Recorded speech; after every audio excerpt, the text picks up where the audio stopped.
आपका आप दर्शक बिंदु को सरकारी मनोरंजन चैनल में फिर से स्वागत है। अभी हमारा रसायन विज्ञान का समान ज्ञान कोर्स चल रहा था। तो आज का जो विषय वस्तु है वह हमारे कार्बनिक रसायन से होगा, जिसको ऑर्गेनिक केमिस्ट्री भी कहते हैं।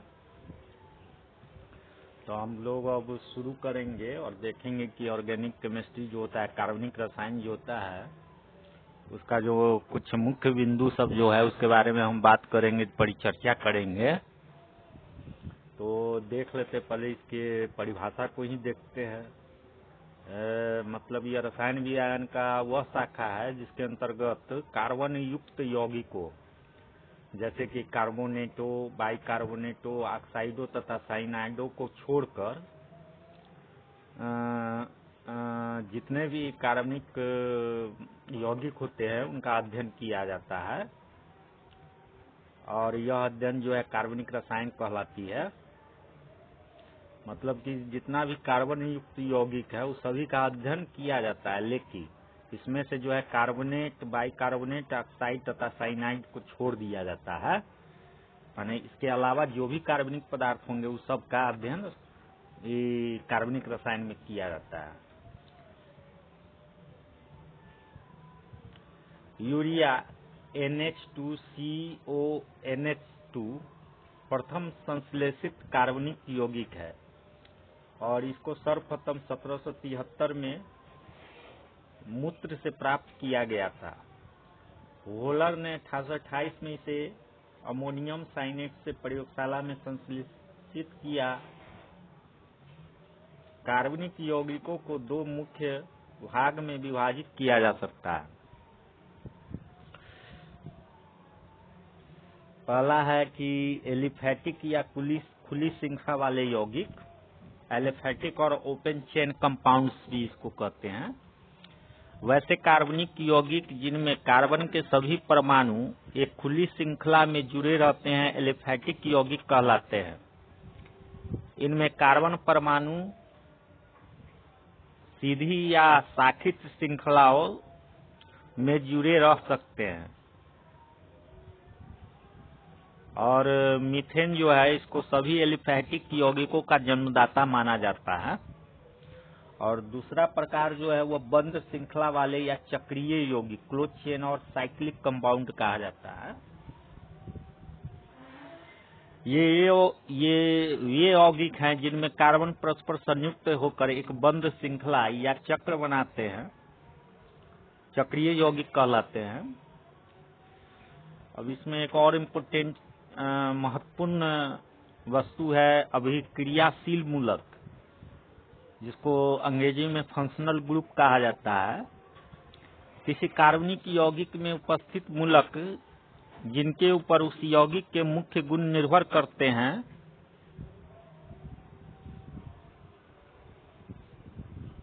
अभिक्रियाशील मूलक कहे जाते हैं। अगर उदाहरण के रूप में देखें तो जैसे इथाइल एल्कोहल हो गया, यह दो मूलकों जैसे इथाइल C2H5 और हाइड्रोक्सिल OH से मिलकर बना है, परंतु इसके मुख्य गुण हाइड्रोक्सिल मूलकों पर निर्भर करता है। अतः OH मूलक इथाइल एल्कोहल का अभिक्रियाशील मूलक है।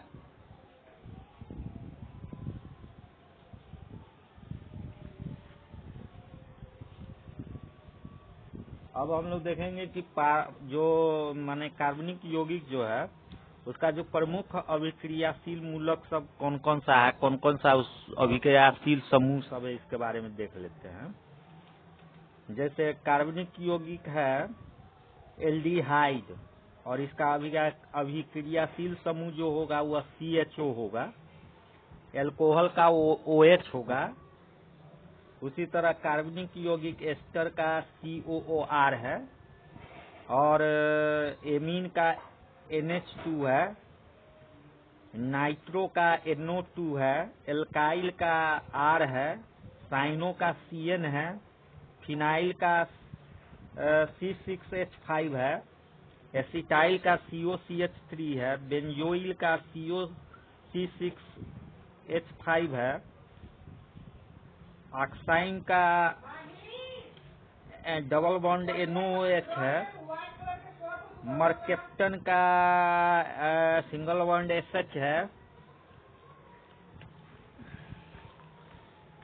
और इथर का O है अभिक्रियाशील समूह, और इसका दोनों तरफ बॉन्ड होता है। कीटोन का CO है, कार्बोक्सिलिक अम्ल का COOH है, एनहाइड्राइड का RCOOCOR है, एमाइड का CONH2 है, क्लोरो का Cl है, आइसोसाइनो का NC है, और विनाइल का CH2CH है, एनिलाइड का NHCOR है, बेंजाइल का CH2C6H5 है, हाइड्रोजान का NNH2 है। तो ये सब जो है ना अभिक्रियाशील मूलक सब है, जो मतलब मेन कार्बनिक यौगिक का पार्ट होता है, भाग होता है। अब इसमें और टर्म है सजातीय श्रेणी, होमोजीनियस सीरीज। तो कार्बनिक यौगिकों की वह श्रेणी जिसके सभी सदस्यों में एक ही क्रियाशील मूलक उपस्थित रहते हैं, जिसके सदस्यों के रासायनिक गुणों एवं संरचना में परस्पर समानता पाई जाती है, और जिसके किसी दो क्रमागत सदस्यों के बीच सदैव CH2 अंतर रहता है, सजातीय श्रेणी कहलाता है, तथा इसके सदस्य परस्पर समजात होमोजीनियस कहलाते हैं। अब इनका एग्जाम्पल में हम लोग देख लेते हैं। सजातीय श्रेणियों में निम्नलिखित विशिष्ट गुण पाए जाते हैं। किसी सजातीय श्रेणी के सभी सदस्यों को एक ही समान सूत्र द्वारा व्यक्त किया जा सकता है।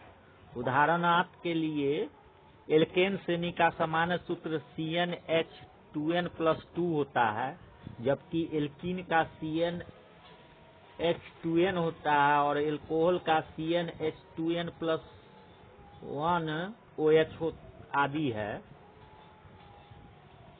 किसी सजातीय श्रेणी का प्रत्येक सदस्य उस श्रेणी के अन्य सदस्यों का समजात कहलाता है, होमोजीनियस कहलाता है, होमोलोगस कहलाता है। श्रेणी का कोई भी सदस्य अपने से अगले तथा पिछले सदस्य के अनुसूत्र से CH2 का अंतर प्रदर्शित करता है। तो ये था समजातीय श्रेणी के बारे में परिचर्चा। अब हम लोग किण्वन के बारे में परिचर्चा करेंगे। इसको अंग्रेजी में फर्मेंटेशन बोलल जाता है। जैसे कुछ जटिल कार्बनिक यौगिक के अणु जीवों या अणुजीवों से रहित जटिल नाइट्रोजन युक्त पदार्थों, जिन्हें एंजाइम कहते हैं, द्वारा मंद गति से अपघटित होकर सरल यौगिकों में परिवर्तित होने की क्रिया को किण्वन कहते हैं। अणुजीव या जटिल नाइट्रोजन युक्त पदार्थ को किण्वन की क्रिया में उत्प्रेरक जैसा कार्य करते हैं, किण्व फर्मेंट कहलाते हैं। अब इसका देख ले, जैसे दूध या गीले आटे का खट्टा होना, दही का जमना, गन्ने के रस से शराब एवं सिरका बनना, वनस्पति एवं जैव पदार्थों का सड़ना आदि किण्वन के उदाहरण है। किण्वन क्रियाएं इष्ट अथवा जीवाणुओं की उपस्थिति में होती हैं, और किण्वन की क्रिया ऊष्माक्षेपी है, इसमें ऊष्मा उत्पन्न होती है। किण्वन क्रियाओं का वैज्ञानिक अध्ययन सर्वप्रथम लुई पास्चर नामक फ्रांसीसी वैज्ञानिक ने किया था। अब है समावयवता, आइसोमेरिज्म। तो इसको बारे में देख लेते हैं कि आइसोमेरिज्म माने क्या होता है।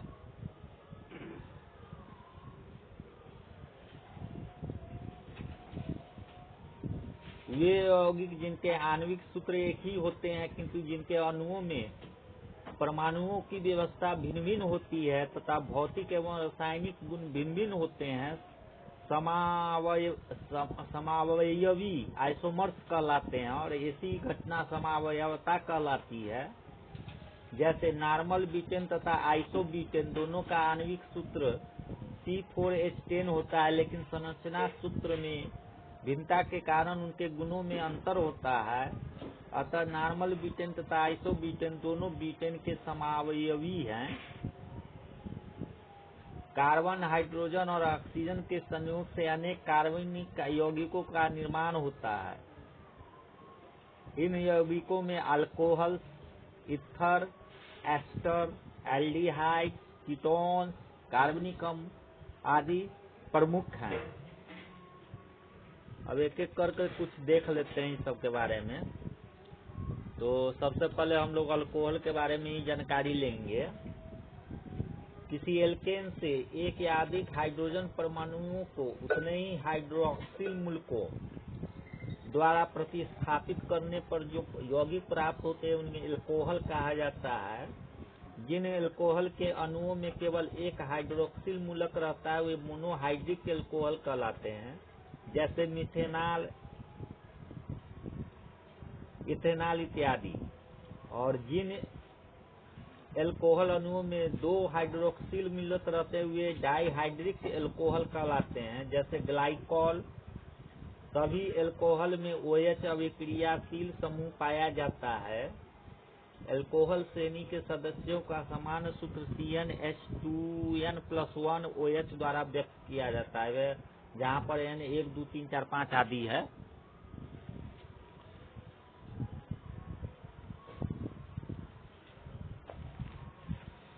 अब देखते हैं कीटोन्स के बारे में। कीटोन जो होता है, जिन कार्बनिक यौगिक में CO अभिक्रियाशील मूलक उपस्थित रहता है उन्हें कीटोन कहा जाता है। इनका सामान्य सूत्र CnH2n+1 CO होता है। एसीटोन या di methyl ketone, methyl ethyl ketone, di ethyl ketone आदि प्रमुख कीटोन हैं। एल्डिहाइड, जिन कार्बनिक यौगिकों में CHO अभिक्रियाशील मूलक उपस्थित रहते हैं उन्हें एल्डिहाइड कहा जाता है। इनका सामान्य सूत्र CnH2n+1 CHO होता है, जहाँ N = 1 to 5 6 7 83 होता है। फॉर्मल्डिहाइड, एसिटल्डिहाइड, प्रोपोनल्डिहाइड आदि कुछ प्रमुख एल्डिहाइड कार्बनिक यौगिक हैं। उसी तरह से एक एस्टर है, जिन कार्बनिक यौगिक में COOR अभिक्रियाशील मूलक उपस्थित रहता है उन्हें एस्टर कहते हैं। इसका समान सूत्र CnH2n+1 COOR या CnH2nO2 होता है। Methyl formate, ethyl format, methyl acetate, ethyl acetate आदि कुछ प्रमुख एस्टर है। कृत्रिम सुगंधित पदार्थ बनाने में इथाइल एसीटेट का प्रयोग किया जाता है। इसी तरह एक कार्बोक्सिलिक अम्ल है,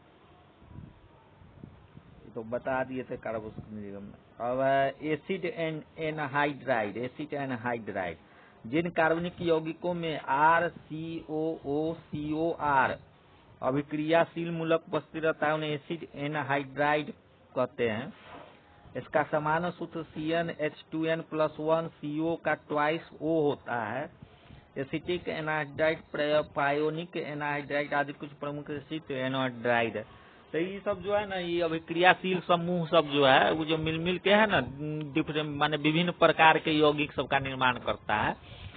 और ये जो है ना ऑर्गेनिक जो में है, मतलब कार्बनिक रसायन में है लगभग अभी तक 1 लाख से ज्यादा यौगिक का पता माने बन चुका है या माने पता चल चुका है। लाखों यौगिक इसमें बनाया जा सकता है क्योंकि चेन के रूप में बनता है।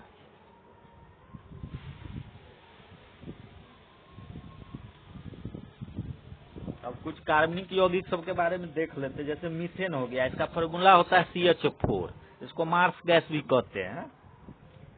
और प्राकृतिक गैस में लगभग 90% मीथेन ही रहता है। और ये जो है हवा के साथ विस्फोटक मिश्रण बनाती है, जिस कारण कोयले की खानों में प्रायः भयानक विस्फोट हुआ करते हैं। इसकी आकृति जो है सम चतुष्फलकीय टेट्राहेड्रल होती है तथा बंधनों के बीच का कोण 109 डिग्री 28 मिनट होता है। और मेन इसका उपयोग जो है ईंधन के रूप में, माने गैसीय ईंधन के रूप में होता है। कार्बनिक यौगिक के निर्माण में, कार्बन ब्लैक बनाने में इसका प्रयोग, छापने में, सिहाई बनाने में, जूतों की पॉलिश बनाने में, ग्रामोफोन तथा रबड़ के टायर बनाने में किया जाता है तथा हाइड्रोजन के औद्योगिक उत्पादन में भी होता है। मीथेन ग्रीन हाउस कारक गैस है अतः इसे ग्रीन हाउस गैस भी कहते हैं।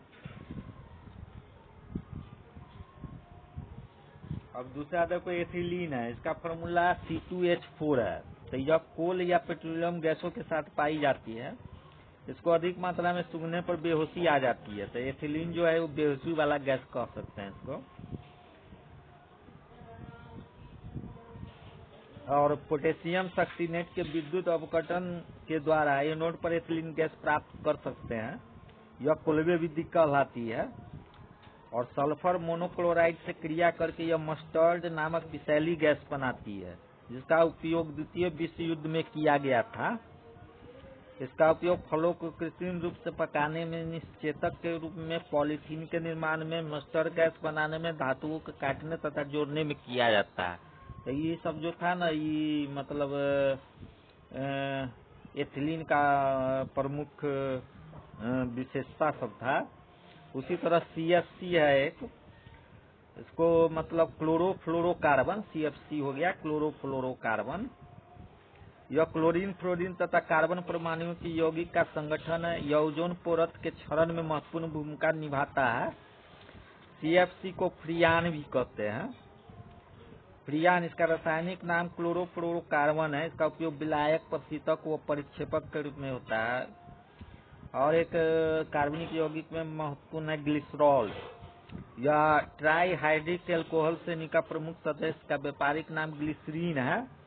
यह मुक्त अवस्था में शक्कर के किण्वित घोल तथा रक्त में अल्प मात्रा में पाया जाता है। संयुक्त अवस्था में यह वसा तथा वनस्पति तेलों में उच्च कार्बनिक अम्लों के स्तर के रूप में पाया जाता है।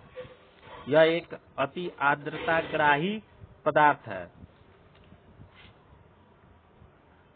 और सांद्र सल्फ्यूरिक अम्ल की उपस्थिति में यह सांद्र नाइट्रिक अम्ल के साथ प्रतिक्रिया ग्लिसरील ट्राइनाइट्रेट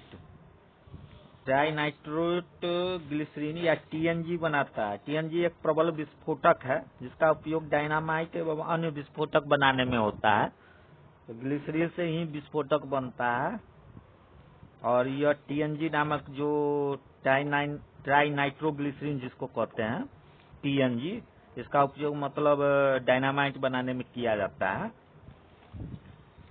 और इसका उपयोग जो है पारदर्शक साबुन बनाने में, जूतों की पॉलिश में, छापे की स्याही में, श्रृंगार की सामग्रियां बनाने में, अनेक कार्बनिक यौगिकों के बनाने में, शक्तिवर्धक दवा बनाने में, स्नेहक के रूप में, परिरक्षक के रूप में, प्रतिहीन माने एंटीफ्रीज के रूप में भी होता है।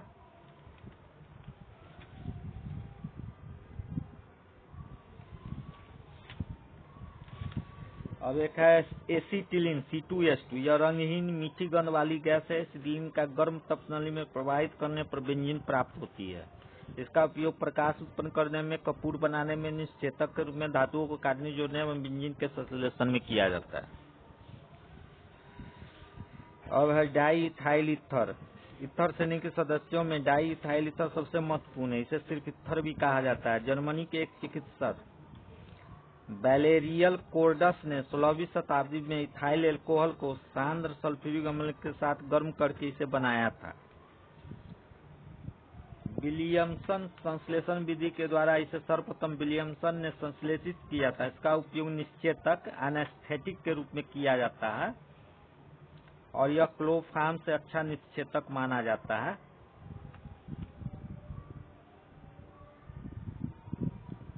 इसी तरह क्लोरोफार्म जो है CHCl3, इसकी खोज सर्वप्रथम 1831 में लिविंग ने की थी और 1848 में सिम्पसन ने बताया कि यह निश्चेतक एनेस्थेटिक एजेंट है और उन्होंने चीर फाड़ के काम में सर्जरी में इसका उपयोग किया। श्वास के साथ इसका भाप लेने से बेहोशी होती है, यही कारण है कि इसका उपयोग निश्चेतक के रूप में होता है। माने दो हो गया, एगो डाइथाइल ईथर है, एगो क्लोरोफार्म, जो है दोनों निश्चेतक के रूप में उपयोग होता है। और यह जो क्लोरोफॉर्म जो है यह ऑक्सीजन से क्रिया करके विषैली फास्जिन गैस COCl2 बनाता है। अब क्लोरोफ्लुओरोकार्बन CFC, क्लोरोफ्लुरोकार्बन, इसका उपयोग प्रशीतक और रेफ्रिजरेटर में ठंडक उत्पन्न करने के लिए किया जाता है। एरोसोल नोदक के रूप में यह वायुयान एवं रॉकेट में भी प्रयुक्त होता है।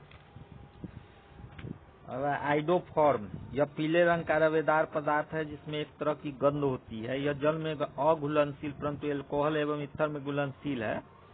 यह एक तीव्र कीटाणुनाशक पदार्थ है अतः जीवाणुनाशक एंटीसेप्टिक की तरह इसका उपयोग दवा में होता है। आइडोफॉर्म का उपयोग कहाँ होता है? तो दवा में एंटीसेप्टिक और कीटाणुनाशक बैक्टीरियल डल के रूप में किया जाता है।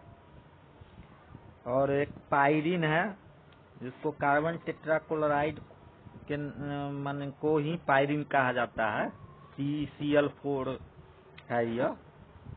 और यह जो बिजली में आग लग जाता है ना बिजली के कारण, तो उसको बुझाने में इसका उपयोग होता है पायरीन का। CCl4 इसका नाम है, कार्बन टेट्राक्लोराइड। फार्मेलिन है, फार्मल्डिहाइड का 40% तन्नु विलयन फार्मेलिन कहलाता है। यह एक उत्तम परिरक्षक प्रिजर्वेटिव के रूप में प्रयुक्त होता है। अब मेथिल एल्कोहल CH3OH, यह एक विषैला द्रव होता है जिसका गंध शराब की तरह होता है।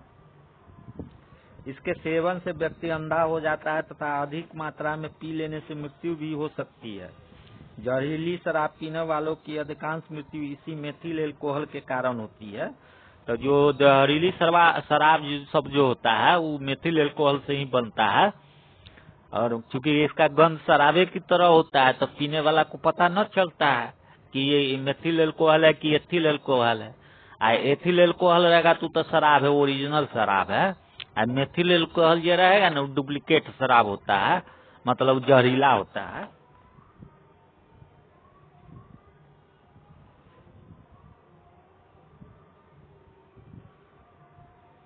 और इसको जो है सर्वप्रथम लकड़ी के भंजक आसवन से, मेथिल अल्कोहल को सर्वप्रथम लकड़ी के भंजक आसवन से बनाया गया था। तो इसे कास्ट स्पिरिट, वुड स्पिरिट के नाम से भी जाना जाता है। इसका उपयोग पेट्रोल के साथ मिलाकर ईंधन के रूप में, कृत्रिम रंग बनाने तथा वार्निश आदि के विलायक के रूप में भी होता है। उसी तरह आगे एथिल अल्कोहल C2H5OH इसका रासायनिक सूत्र है। और ये जो होता है यह एक रंगहीन द्रव है जो अत्यधिक ज्वलनशील होता है। इसके पीने से मानव शरीर में उत्तेजना पैदा होती है। इस कारण इसका उपयोग मादक द्रव्य या शराब के रूप में किया जाता है। यह फलों या स्टार्च युक्त अनाजों से प्राप्त किया जाता है, अतः इसे अन्य एल्कोहल, ग्रेन एल्कोहल के नाम से भी जाना जाता है। औद्योगिक दृष्टि से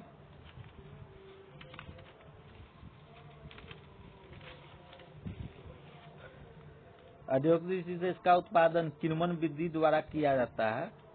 और इसका उपयोग मोटर और हवाई जहाजों में ईंधन के रूप में, पारदर्शक साबुन बनाने में, रंग उद्योग में कीटाणुनाशक के रूप में, जैविक जीवों के संरक्षण में, इत्र और अन्य सुगंधित पदार्थ बनाने में, शराब आदि के निर्माण में किया जाता है।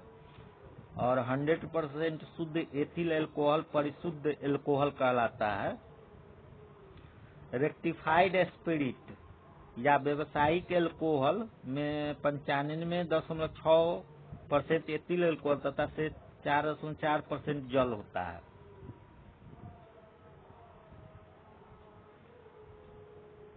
अब कुछ पेय पदार्थ है जिसमें एल्कोहल की मात्रा इस प्रकार से होता है, किस प्रकार से होता है उसको हम देख लेते हैं। जैसे विस्की हो गया, ठीक, तो इसमें जो होगा ना, इसमें एल्कोहल का मात्रा 40 से 50% रहता है। और इसका जो स्रोत है कहाँ से प्राप्त होता है, तो जौ से बनाया जाता है विस्की को। उसी तरह ब्रांडी हो गया, इसमें भी 40 से 50% तक एल्कोहल होता है, ये अंगूर से प्राप्त होता है। रम हो गया, इसमें 45 से 55% तक एल्कोहल होता है और यह शीरा से बनाया जाता है। उसी तरह जीन हो गया, इसमें 35 से 40% तक एल्कोहल होता है, ये मक्का से बनाया जाता है।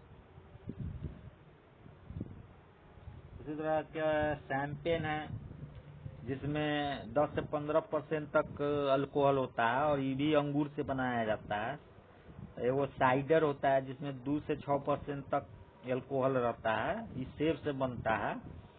और बियर हो गया, इसमें 3 से 6% तक एल्कोहल रहता है, जौ से बनता है। और एक पोर्ट और शेरी होता है जिसमें 15 से 25% तक अल्कोहल होता है। यह अंगूर से बनता है।